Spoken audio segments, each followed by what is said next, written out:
इतने सुंदर आयोजन के लिए मैं इस आसनसोल गर्ल्स कॉलेज के प्रिंसिपल महोदया को, कॉलेज की गवर्निंग बॉडी को और विशेष रूप से हिंदी विभाग के प्रति अपना आभार व्यक्त करना चाहता हूं कि एक ऐसे सार्थक मुद्दे पर उन्होंने विचारों को इस युवा पीढ़ी के छात्राओं के साथ, कॉलेज के छात्राओं के साथ साझा करने का मौका दिया। अभी थोड़ी देर पहले यहाँ की बांग्ला विभाग की वरिष्ठ अध्यापिका प्रोफेसर शाश्वती मजूमदार जी ने अत्यंत संक्षिप्त वक्तव्य में अत्यंत महत्वपूर्ण बातें कही।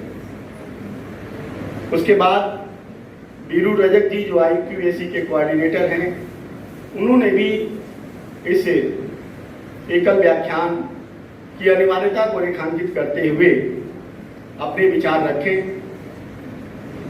और हमारे अभिन्न मित्र इस आसनसोल गर्ल्स कॉलेज के हिंदी विभाग के अध्यक्ष डॉक्टर कृष्ण कुमार श्रीवास्तव जी ने अभी विषय प्रवर्तन करते हुए जिन महत्वपूर्ण बातों की तरफ इशारा किया, मैं भी उसको अपने वक्तव्य में समेटने का प्रयास करूंगा और खास तौर से विद्यार्थियों से अनुरोध करूंगा इसे वह अपने अध्ययन के साथ साथ एक पूरे भारतीय परिदृश्य में, परिवेश में साकार करने का प्रयास करें। क्योंकि एक हिंदी का सामान्य विद्यार्थी होने के नाते और अध्यापक होने के नाते हिंदी पठन पाठन से जुड़ा रहा हूं और तमाम ऐसे आयोजनों में जाने की मुझे सहूलियत मिलती रहती है। लेकिन यह आयोजन एक ऐसे समय में किया जा रहा है जो विशेष समय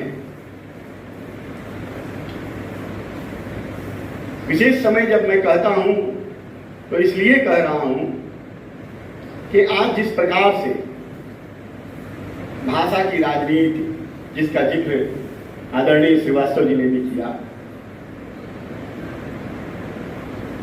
एक अलग तरीके से चल रही है, उस बीच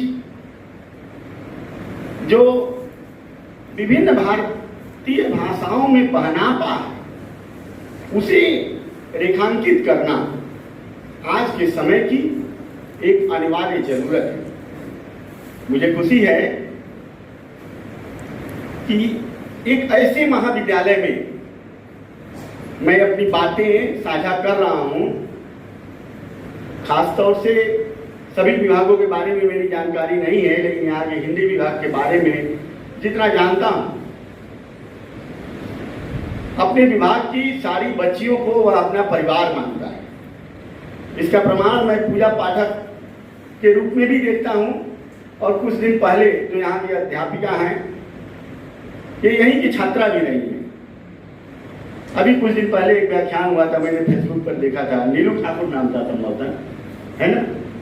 वो बच्ची आई थी और यहीं से पढ़ी है, अपने कर्म क्षेत्र में काम कर रही है, लेकिन उसे जिस प्रकार आप सबने सम्मान दिया, तो यह परस्पर एक परिवार के रूप में इस महाविद्यालय की छात्राओं को जो सौभाग्य मिला है, उसी क्रम से जोड़ते हुए मैं अपनी बात आगे बढ़ाते हुए कि किस प्रकार भारतीय भाषाओं के बीच जो बहनापा है उसे हिंदी समेटे हुए है, या किस प्रकार परस्पर एक दूसरे से संबंधित है। इस पर बात करने से पहले मैं थोड़ा समझाने के लिए मैं सभी से आग्रह करूंगा कि सभी अपने अपने माँ और मौसी को याद कर ले। सभी बच्चियों से माँ और मौसी क्यों कह रहा हूं? इसलिए कि आपकी जो माँ है और आपकी मौसी है, दोनों बहन हैं, और विषय भी क्या है? भारतीय भाषाओं का बहनापा और हिंदी। मैं अभी देख पा रहा हूं कि माँ और मौसी का नाम लेते ही लगभग सभी बच्चियों के चेहरे कुछ खिल गए। अभी सब बहुत थोड़ा कुछ सहज भाव से सुन रही थी, कुछ थोड़ा अनुमानस्क भाव से सुन रही थी, पता नहीं सर क्या क्या बोलेंगे, बहुत तो नहीं उबाएंगे। लेकिन जब माँ और मौसी का जिक्र आया, सभी बच्चियां सहज हो गई। यही जो सहज भाव है, यही विभिन्न भारतीय भाषाओं के बीच भी है। कल मैं यहाँ आने की सोच रहा था, तब तक आजकल तो व्हाट्सएप, फेसबुक, सोशल मीडिया के ज़माने में सभी लोग थोड़े थोड़े जुड़े ही हैं, कोई अधिक कोई कम। मेरी भी आदत है, जैसे आप लोग फेसबुक वगैरह देखते हो, मैं भी बीच बीच में खाली समय में देखता हूँ। तो देखा एक हमारी छात्रा हैं, रांची में रहती हैं। मैं पहले जयगांव पढ़ाता था, वहाँ उसको पढ़ाया हूँ। गुलशन बेगम नाम है उसका, और उसकी बहन यहाँ टीचर है गुलनाज बेगम कुल्टी कॉलेज में। तो गई हुई थी अपने, उनकी बहन को मैंने पढ़ाया है, वो गई हुई थी गुलशन बेगम के यहाँ और स्टेटस लगाई थी। दोनों बहनें थी और गुलशन के बच्चे थे, बड़ा प्यारा सा स्टेटस और सभी खुश। तो मुझे लगा कल मुझे वक्तव्य भी देना है भारतीय भाषाओं का बहनापा और हिंदी, और यह तस्वीर उस चित्र को पूरी तरह से रेखांकित कर रही है। तो मैं इस बात को केवल इसलिए कहना चाह रहा हूं कि अक्सर यह देखा गया है कि माँ और मौसी में बहुत फर्क नहीं होता। अब कोई अलग तरीके से कहीं कहीं मतभेद हो जाए, अलग बात है। जैसे भाषाओं में भी जो विभिन्न भारतीय भाषाओं में जिस बहनापे की बात की जा रही है, लेकिन उसके बावजूद हम देखते हैं कि कुछ संघर्ष भी है, कुछ अंतर्विरोध भी है। लेकिन वो अंतर्विरोध को आप राजनीति के लिए छोड़ दीजिए, वो भाषा की बात नहीं है, साहित्य की बात नहीं है। हम देखते हैं कि उसे दोनों से दुलार मिलता है। एक भारतीय नागरिक के रूप में मुझे भारतीय भाषाओं में इसी बहनापे का दर्शन होता है, जो माँ और मौसी के रूप में हम परस्पर देख पाते हैं। अब एक प्रश्न है कि जब इन चीजों पर बात होगी तो एक बात और होनी चाहिए कि आखिर भाषा का मुख्य लक्ष्य क्या होता है। उसका मुख्य लक्ष्य है बगैर किसी भेदभाव के सबको जोड़े रखना। भाषा जब जोड़ने की जगह यदि तोड़ने का काम करने लगे, भाषा नहीं तोड़ने का काम करती है। जो राजनीतिक संकीर्ण स्वार्थ है, उन स्वार्थों को समाज का ही एक भाग प्रज्वलित करता है, जिसके कारण समस्याएं उत्पन्न होती है। लेकिन मूल रूप से भाषा का जो कार्य है सबको जोड़े रखने का, वह कार्य हिंदी भारतीय भाषाओं के साथ मिलकर वैश्विक स्तर पर भी, और भारत के स्तर पर तो कर रही है, अखिल भारतीय स्तर पर, वैश्विक स्तर पर भी बहुत ही अच्छे तरीके से कर रही है। इसका एक उदाहरण मैं आपको देना चाहूंगा। आप देखेंगे, हम सभी जानते हैं कि विभिन्न भारतीय लोग देश के विभिन्न विश्व के विभिन्न देशों में रहते हैं। हमारे देश के विभिन्न प्रांतों के लोग विश्व के कई देशों में रहते हैं। भारत में कितनी विविधता है और भारत की जो भाषाई विविधता है यह एक हमारी ताकत भी है। लेकिन हम देखते हैं कि जब अखिल भारतीय स्तर पर हो या वैश्विक स्तर पर दुनिया के किसी अन्य देश में एक तमिल भाषी है, एक तेलुगु भाषी है, बांग्ला भाषी है, हिंदी भाषी है, उर्दू भाषी है, गुजराती है, मराठी है, और जो अमेरिका में है, नेपाल में है, लंदन में है, बाहर है, दक्षिण अफ्रीका में कहीं भी है, तो वह किस भाषा में बात करता है? वह अक्सर हिंदी में ही बात करता है। भारत में भी आप खास तौर से दक्षिण की तरफ चले जाएं तो आपका काम हिंदी से चल जाता है, क्योंकि धीरे धीरे परस्पर एक दूसरे के नजदीक और खास तौर से आजादी के बाद तमाम जो भाषा को लेकर नीतियां बनी हैं, सुधार हुए हैं और उसका एक वैश्विक आयाम है, उसके आधार पर इस बहनापे में वृद्धि हुई है। हम देखते हैं कि इसके कुछ अंतर्विरोध भी मिलते हैं, वह अलग बात है, लेकिन यह सच्चाई है कि तमाम अंतर्विरोधों के बावजूद भारतीय भाषाओं में जो बहनापा है, जो मेलजोल है, वह बड़ा अद्भुत है। कई बार अब जैसे एक दो अंतर्विरोधों की बात मैं यदि करूँ थोड़ी दूसरी तरह की, तो कई बार जो लोग विदेशों से आते हैं या विदेश में जो लोग हिंदी पठन पाठन से जुड़े हैं, वही माने भारतीय नहीं है, विदेशी लोग, ऐसे कई लोगों का ऐसा मानना है कि कई बार हम जब भारत में भी जाते हैं तो देखते हैं कि हमारे भारतीय मित्र हिंदी में बातचीत करने के क्रम में कई अंग्रेजी के शब्द भी हूबहू उसमें बोल जाते हैं अपने वाक्य में। जैसे मान लो सामान्य बात, किसी ने पूछा कि आपकी माता जी की उम्र कितनी है, तो मेरी माँ 75 ईयर की है। अब 75 ईयर ना करके 75 वर्ष भी तो कर सकते हैं। या आपकी बेटी, मेरी बेटी गाना गा रही है, मान लो कोई मुझसे पूछे, मैं कहता हूँ कि मेरी बेटी 9 ईयर से ही बहुत अच्छा सिंगिंग कर रही है।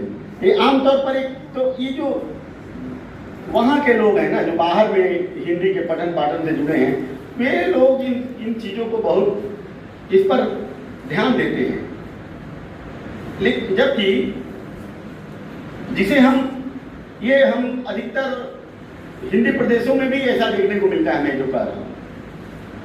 लेकिन आप ध्यान देंगे कि जिसे हम अहिंदी भाषी प्रदेश कहते हैं, वहाँ के लोग जब हिंदी सीखते हैं तो इन बातों का बहुत ही सहजता के साथ ध्यान रखते हैं। कई ऐसे राज्य थे जिसमें 7 सिस्टर के रूप में नॉर्थ ईस्ट की तरफ, अब तो 8 हो गया सिक्किम में 1975 में आने के बाद, तो 7 सिस्टर के रूप में जो फेमस था और उसमें सबसे महत्वपूर्ण एक अरुणाचल प्रदेश। आज वहाँ भी वहाँ के स्थानीय बोलियों को बोलने वाले तमाम तरह के स्थानीय बोलियां भी हैं, वहाँ की भाषाएं भी हैं, लेकिन वहाँ के लोग हिंदी के साथ अब धीरे धीरे बहुत घुल मिल गए।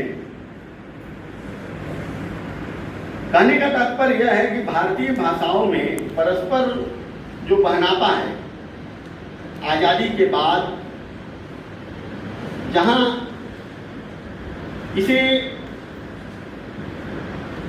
बहुत सुव्यवस्थित रूप से एक आकार लेना था, वह अपने हिसाब से चल रहा है। लेकिन जिस तरफ कृष्ण कुमार जी ने इशारा किया राजनीति की बात, उस राजनीति के कारण इसमें कहीं कहीं कमजोरी भी आई है। उस कमजोरी को दूर करने का भी जिम्मा इस नई पीढ़ी को ही लेना है, क्योंकि हमें उन चीजों को समझना होगा कि किस प्रकार क्यों इस तरह की स्थितियां आती हैं। आप देखेंगे कि चाहे रशिया की बात ले लीजिए, चीन की बात ले लीजिए, जापान की बात ले लीजिए, अधिकतर हमारा पड़ोसी देश है नेपाल, नेपाल की बात ले लीजिए, नेपाल की मुख्य भाषा नेपाली है। हमारे भारतीय संविधान में भी जो संविधान की 8वीं अनुसूची में भाषाएं शामिल हैं, उसमें नेपाली भी एक भाषा है। लेकिन हम देखेंगे कि विभिन्न देशों के लोग, लेकिन हम अक्सर हिंदी वाले न केवल उसकी आलोचना करते हैं, बल्कि कोई और आलोचना करे तो उसमें भी हाँ में हाँ मिलाते हैं और उसको उसके बारे में अपना तार्किक मत भी नहीं रखते।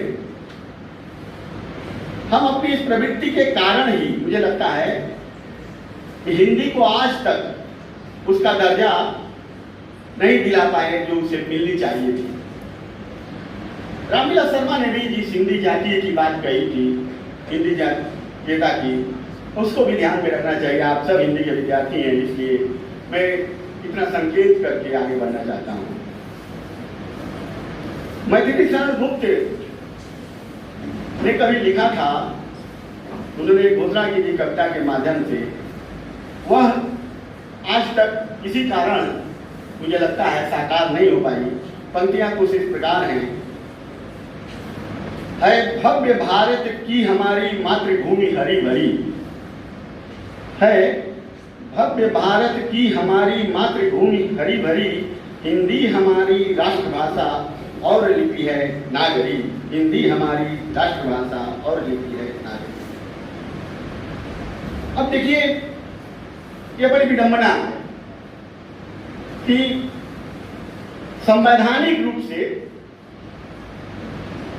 भारत की कोई राष्ट्रभाषा नहीं है, हम सब इससे अवगत। भारत में भी हिंदी को राष्ट्रभाषा के रूप में मानने वाले, कहने वाले लोग बहुत हैं।